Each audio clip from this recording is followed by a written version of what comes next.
Thanks for tuning in to the Drive On podcast, where we are focused on giving hope and strength to the entire military community. Whether you're a veteran, active duty, guard, reserve, or a family member, this podcast will share inspirational stories and resources that are useful to you. I'm your host, Scott DeLucio, and now let's get on with the show. Hey everybody, welcome back to the Drive On podcast. Today, my guest is Michelle Lang. Michelle has created Veteran Help Point, which is a nonprofit organization that curates vetted local resources for veterans and their families. And we're going to discuss this incredible resource that's available right now and the importance of finding these important vetted resources that are out there to help veterans and the veteran community. So welcome to the show, Michelle. I'm glad to have you on. Yeah, thanks for having me. I really appreciate it. Yeah, absolutely. So why don't you tell us a little bit about yourself for the listeners who maybe aren't familiar with you and your background? Sure. So my name is Michelle Lang. I had been a military spouse, I guess now for 7 years, if I'm doing the math right. So I first met my husband. He lives in the same town that I went to college. And 8 months later, decided to quit my job, quit my career, and move up to Fort Drum with him. So that's kind of where my mixed bag of feelings started with the military, because I couldn't get a job. I was like this educated person. I just left this really amazing job that I had, and the only job I could get was working at Zales. So it was devastating. And I kind of really pushed myself away from the military community. I didn't get involved in anything. I didn't have any friends in the military community. I only associated with civilians.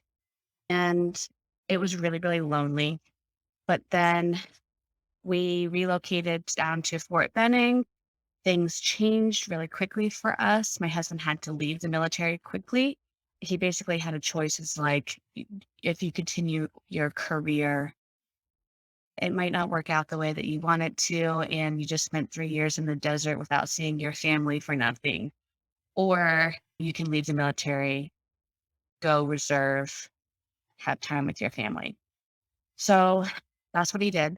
He had very little time to transition out, and we thought we had a handle on everything. He went to the TAPS program, all that good stuff. He had plan A, plan B, plan C.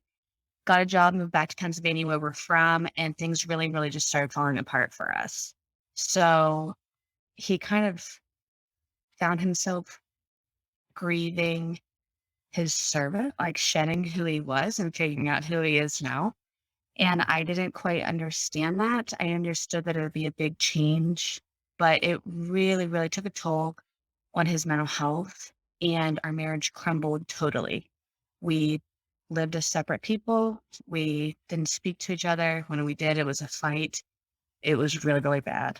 So I started working on my mental health to try and get through this, because I'm very, very stubborn and I want to save my marriage. And during all this, he was in the reserves. So he actually took company command during that to try and step back into that role as a soldier.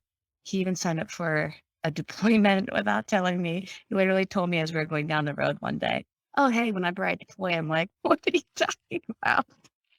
So anyway, we started going to counseling and it got much better, but that was all after he was denied care at the VA and couldn't find help that he needed. And it was heartbreaking to see, and it was frustrating for me, because I'm trying to find these resources and I couldn't figure out where to go. We lived in a fairly large city and I still couldn't find resources for him. So it wasn't until he plugged back into the veteran community where he was able to get the help that he needed. And I thought, well, that's awesome. But why weren't we able to find that ourselves? Like, we just went down this huge, like, our marriage almost disintegrated. Like, Sure. why couldn't we? Why do we need to get to this point before we could find the help that we needed? And then once we found the help we needed, we found that there's all these other resources out there. They're just really hard to search for because the VA dominates the search engines, or these larger organizations do. So he deployed. I had a lot of time to think about this stuff. And I did some more research. And so I decided I don't want somebody else to go through this because it's such a simple solution in theory to put all these resources together to be able to help people, give them a peace of mind. I got to do it because the more I talk to people, the more I realized they had the same story that we did. Yeah. But people don't want to talk about that. Right. And that's a difficult thing is when nobody talks about it, you start to think, well, everyone else must have everything under control because they're not complaining about this. So I must be the problem. I must be the one who's screwing up somewhere along the line. But that's not true at all. You had a very similar experience to what a lot of people have when they can't figure out what resources or what benefits are available. Even if you go through uh, all the different programs that they offer to you as you're getting out, sometimes it's like drinking from a fire hose where they're just sending so much stuff to you at the same time. It's like, okay, yeah, that's great that that exists, but I don't see how that applies to me right now. So I'm going to just kind of forget about it and not really think about it. And then a few months later, they're like, oh crap, what was that thing? And now I don't remember what it was. And now where do I find it? Exactly. And they hand you all these pamphlets and brochures. Most of them end up in the trash probably because again, you don't think you're ever going to need it.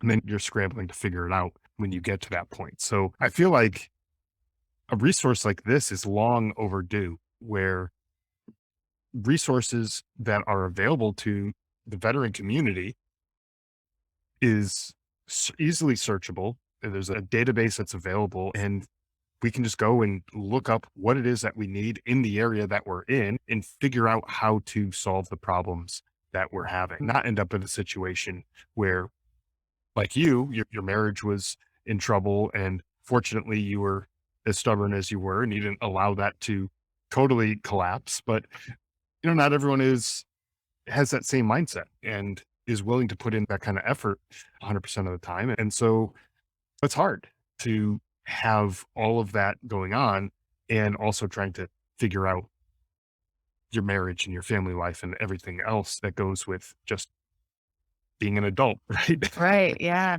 So, Yeah. uh, yeah. It's very So, much like Maslow's hierarchy of needs. Like, yeah, so if you have shelter in place, but you still need all these other things to be able to function as a human being. And whenever you're trying to scramble, like whenever you're in survival mode, that's really what it is. Like you're in survival mode because you're trying to survive your marriage. You're trying to survive the next day.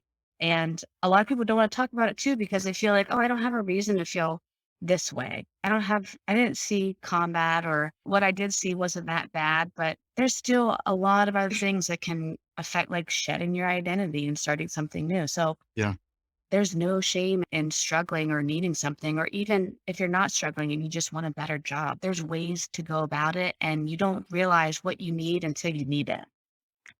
yeah, exactly. And that's, I think, the biggest problem with a lot of these transition classes and everything else that the military offers is you don't see how some of this stuff applies to you until you need it. And Hmm. when you're going through that transition, it's like, okay, I'm just going to check this box and say I went to this course because they're telling me I have to. Okay, cool. Check the box, move on. Now, fast forward, you're out of the military and you need these resources and you wish you did more than just check the box and you have those resources available to you. And it has to be pretty demoralizing when you're in your family's position, in your husband's shoes, when you're told that certain organizations are going to be able to help out, whether it's a VA or other organizations, to get the help that he needed, and just to find out that help wasn't available the way he thought it was, right? Exactly. That was a huge list to his mental health is the first getting denied by the VA Yeah, because what he got denied for was mental health services. And he's like, this is the organization that's supposed to help me. This is like, at that point, he had served not 9 years, 8.5 years in the army. He understood that the army is never going to love you as much as you love it, but I still put my time in. I still want sure. help. And he was asking for help, and they said, no, see ya. Wow. But it's not, it.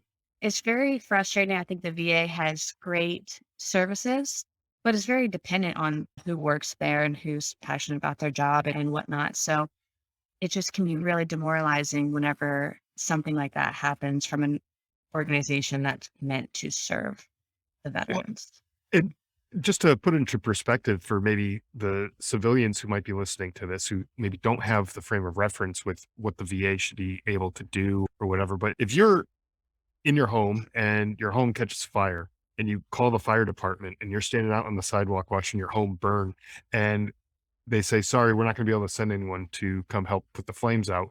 And you're looking at your home, your all the memories, all the everything that you own going up in smoke.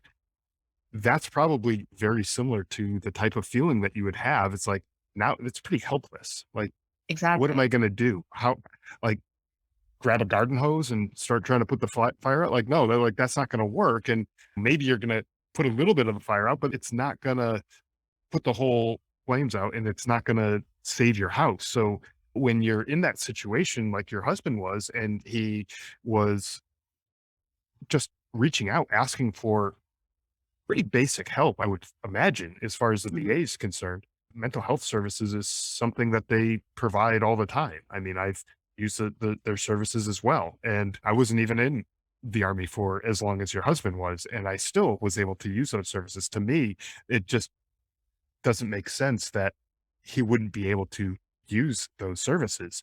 Um, and it, to me, it makes just about as much sense as the fire department saying, sorry, no, we can't make it for whatever reason. It's like that just blows my mind that Mhm. that's something that would have even taken place.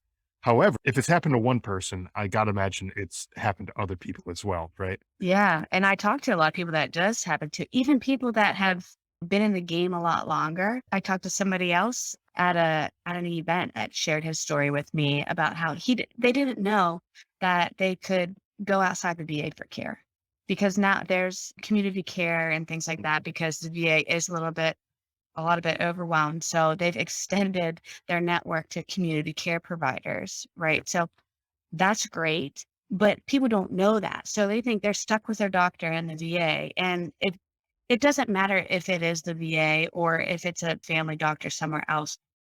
You can have a bad experience wherever you go, but you need to understand that you have a right to choose where you want to receive care or change providers if you're not feeling that provider is listening to you because you deserve to be heard as a patient. But you also want to go somewhere where they have experience working with veterans and the type of care that requires because not everybody's been through those challenges. And sometimes the provider needs to be in a certain frame of mind and understand things from the veteran's perspective. So that's Right. another thing is we're trying to educate on is you're not stuck within that system.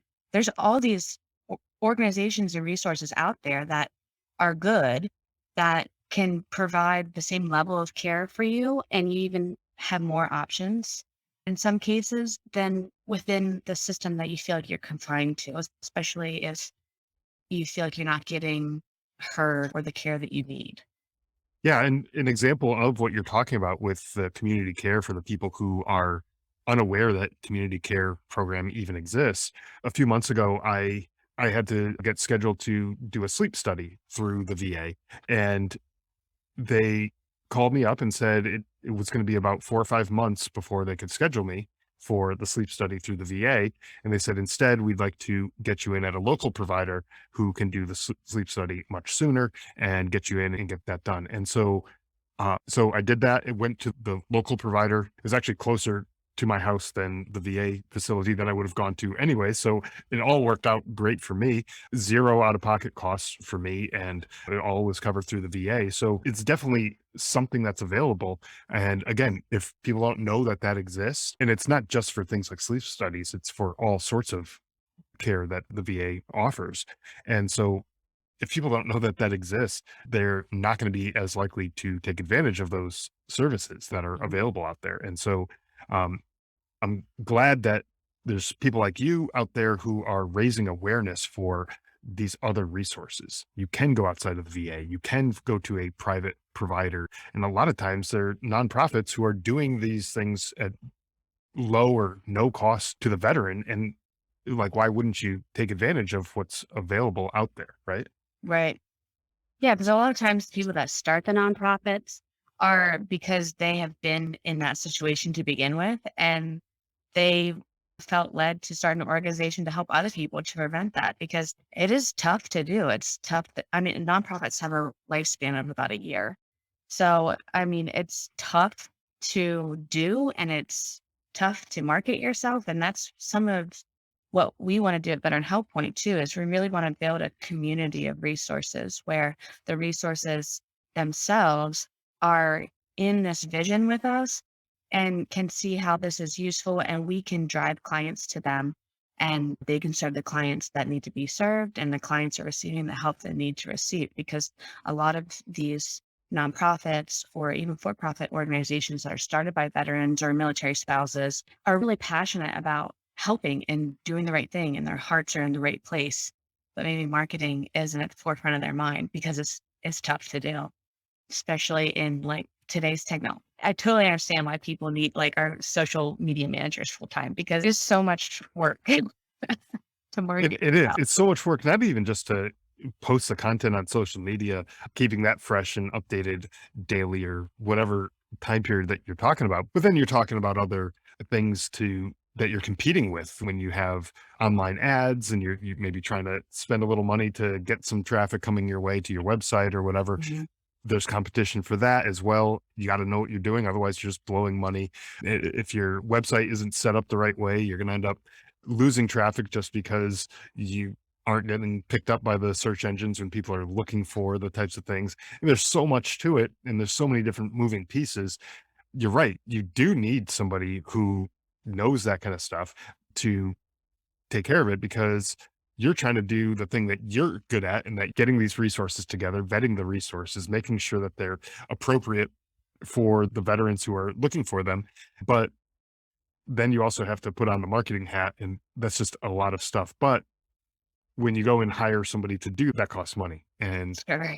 And nonprofits especially, they need funding. It's not like you have a big list of products that you're selling or anything. And so there's donations and things like that that you need help with in order to continue running the operation successfully. And that's why, like you said, nonprofits, they don't have a very long lifespan Mhm. uh, because they sometimes fall off on one of those areas. Either they're not providing a great service or they're not able to market themselves, and they can have the best service in the world, but if no one knows about it, it's not really worth all that much, right?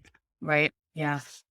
Yeah. So you have a line on your website, and I absolutely love it the way you phrase it. And you said, with regards to the things that a lot of the veterans are going through, it says, I can promise that you are not doing this alone. And that is so true. It's absolutely true. I've interviewed dozens of people from organizations across the country who are working hard to help veterans.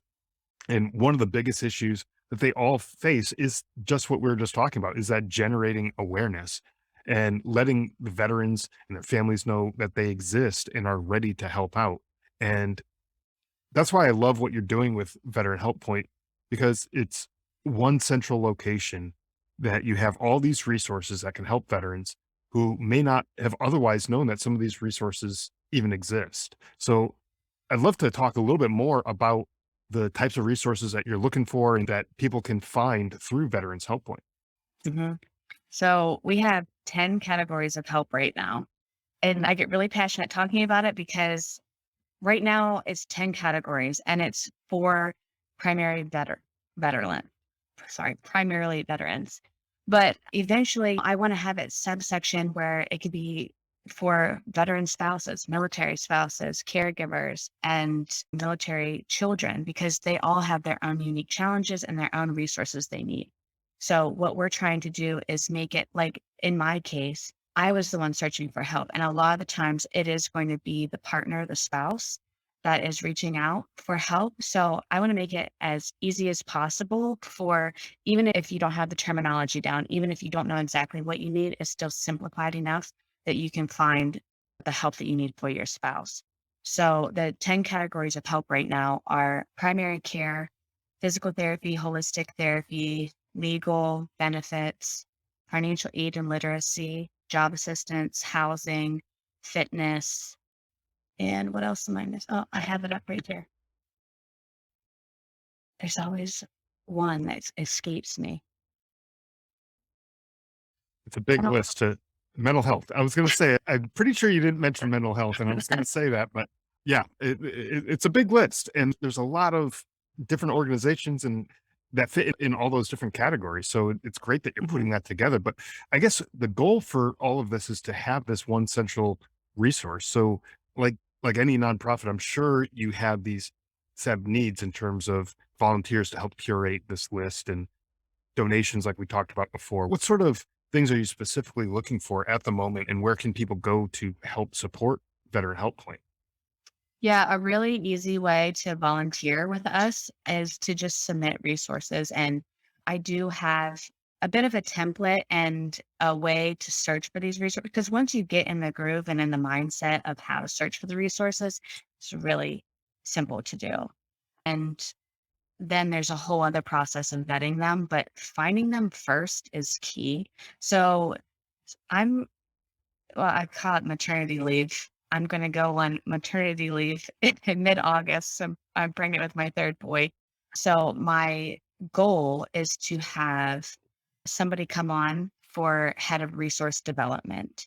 And what they'll do is kind of be in charge of scouring at least the Southeast region, because that's what we're working on now for these resources and listing them, organizing them onto our offline database, and then going ahead and vetting them. So it's a time consuming project, but it can go very quickly once you're in the groove. If you're not in the right mindset, it can take a little bit longer, but Sure. that's one of the biggest things that we need help with. I have my spreadsheet in front of me because it's just daunting, but organizing is one of the biggest things because not only do we have to put them on our external spreadsheet, then we have to reach out and vet these companies. And we are going to have different phases of vetting the companies as far as like what I call like lightly vetting and then a little bit deeper dive because then we're going to have tiers of resources. So there's a lot of thought that's going into this. I do want to make it like, our tagline is, "We do the recon, so you don't have to." I wanna make it so you can come here and that resource that you're gonna click on is somebody that can help you, that's gonna pick up their phone.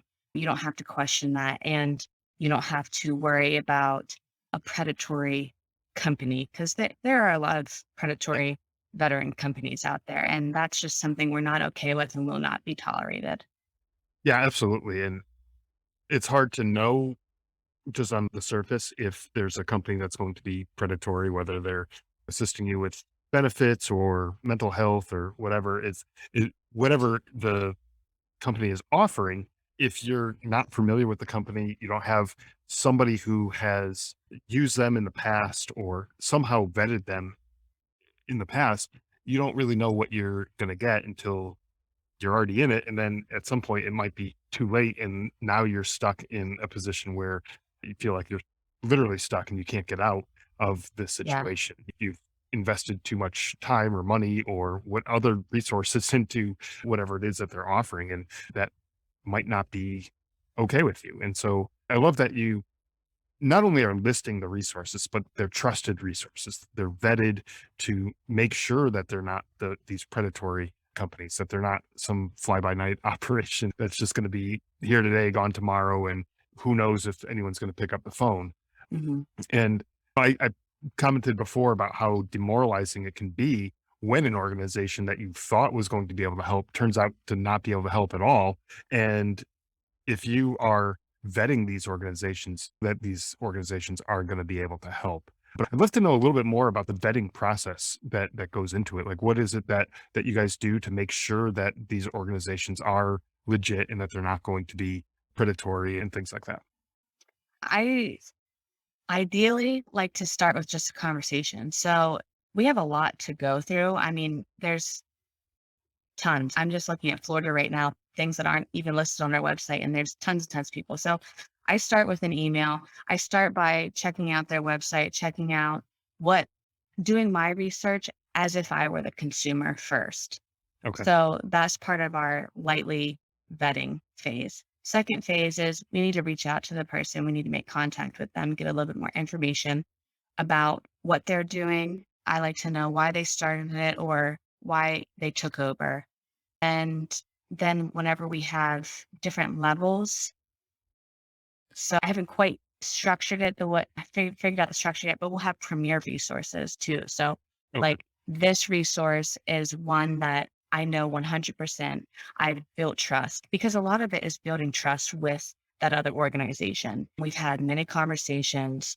We have their financials check out. They've been in operation for more than 3 years, whatever. Those will be more like our premier resources where definitely you are going to get the help that you need to get once you go there. Sometimes it's just going to take time. I know starting out as a new nonprofit, it took a while for people to build trust in me. And I got told no a lot. We only started in November. Okay. So it's fair to want to see how an organization does before you list them or you can recommend them as a top tier organization. And then we're also gonna have I have somebody that's redesigning our website, and I'm really, really excited about it. So one of the features that he's gonna put on there is it's like an Angie's List. So if you use that service, you'll be able to rate and review that service for other people to see too. So they'll be getting you don't have to be logged in to see what the rate and review is, but you need to log in to rate and review to make sure and confirm that you have used that service. So that's something else I'm excited about because I shop on Amazon all the time. I go by reviews. Everybody goes by reviews now. It's 2022. So I want to make sure that people have the opportunity to build trust in that nonprofit or that organization based on somebody else's experience.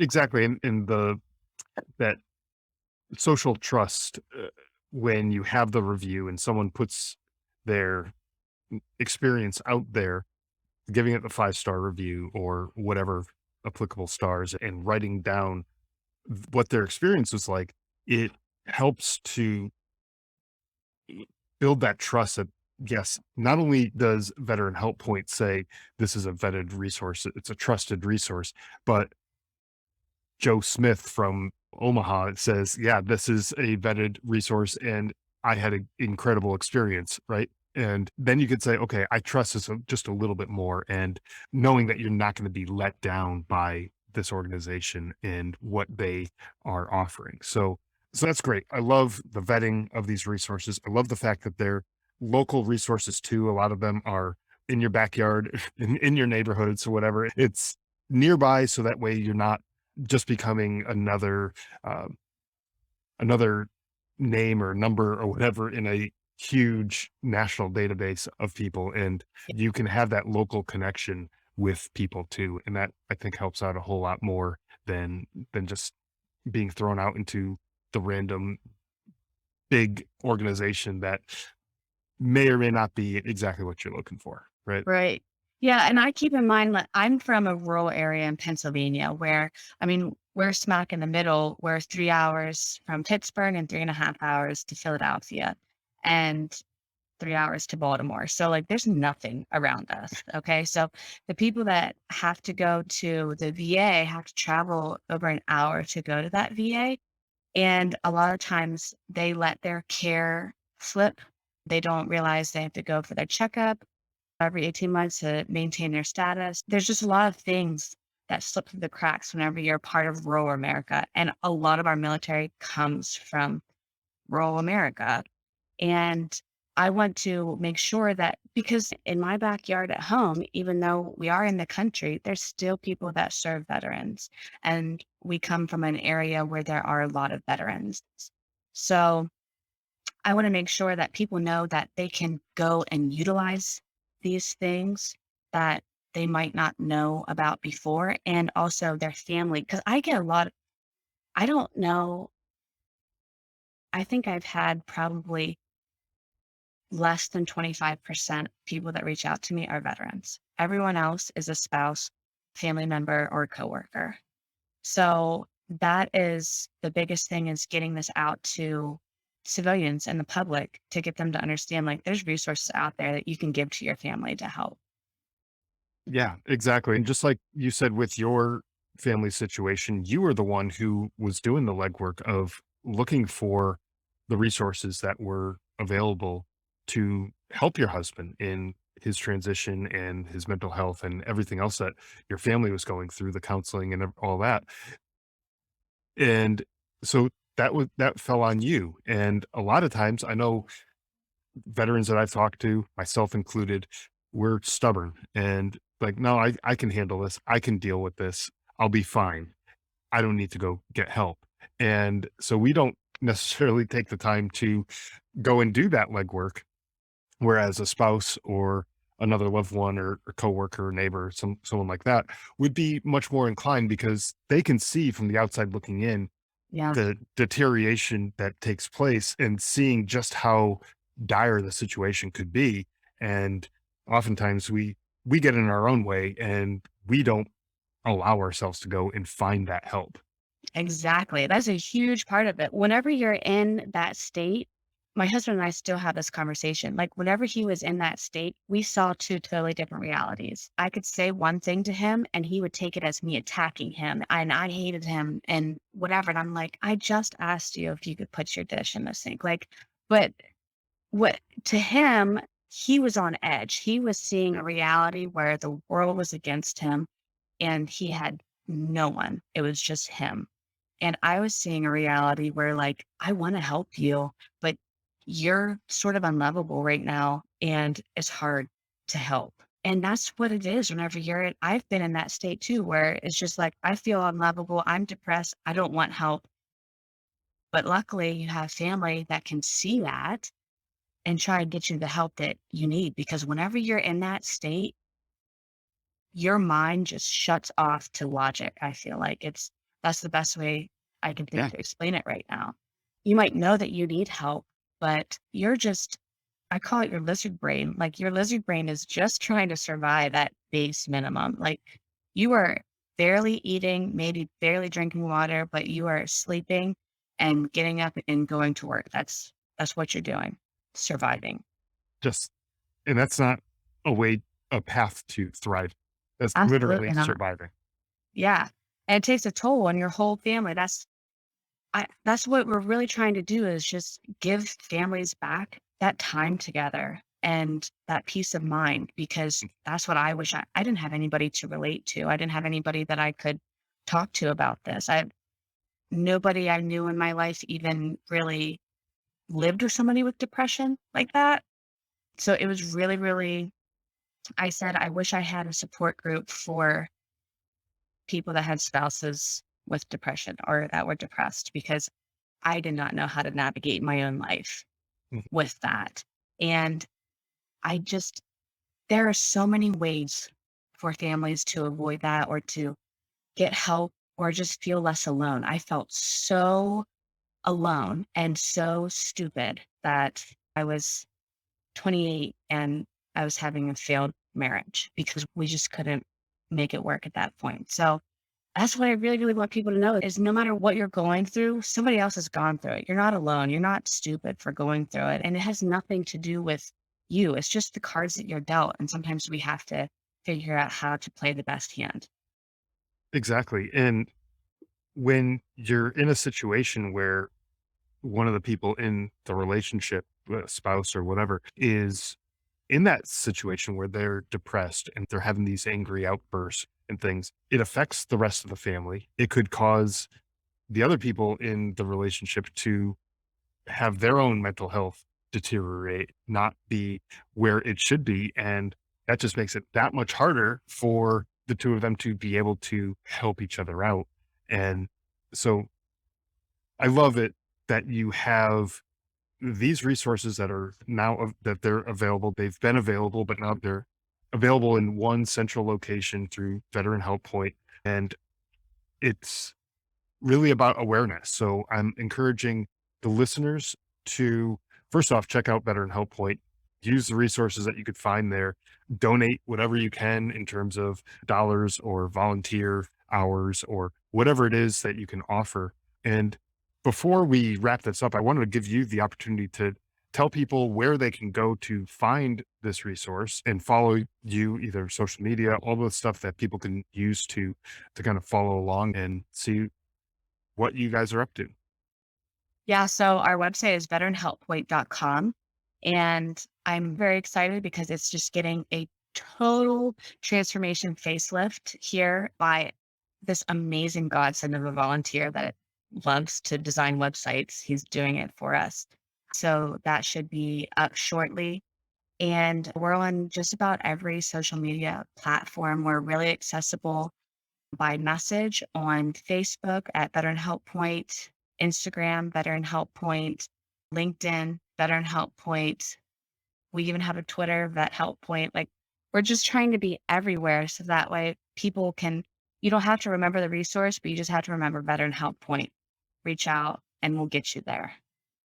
Excellent. And I will have links to all of this in the show notes. So anyone who is interested in utilizing any of the services or helping out and contributing to Veteran Help Point, please take a look at the show notes, click through on the links, and get connected with Michelle and the rest of the team over there at Veteran Help Point. So, Michelle, it's been an absolute pleasure speaking with you today. Really appreciate the time that you've taken to come on and all the work that you're doing to help out the veteran community and the military spouses and everyone else who is involved in this community. It's really truly a great effort that you're putting in and a great resource that you're putting together.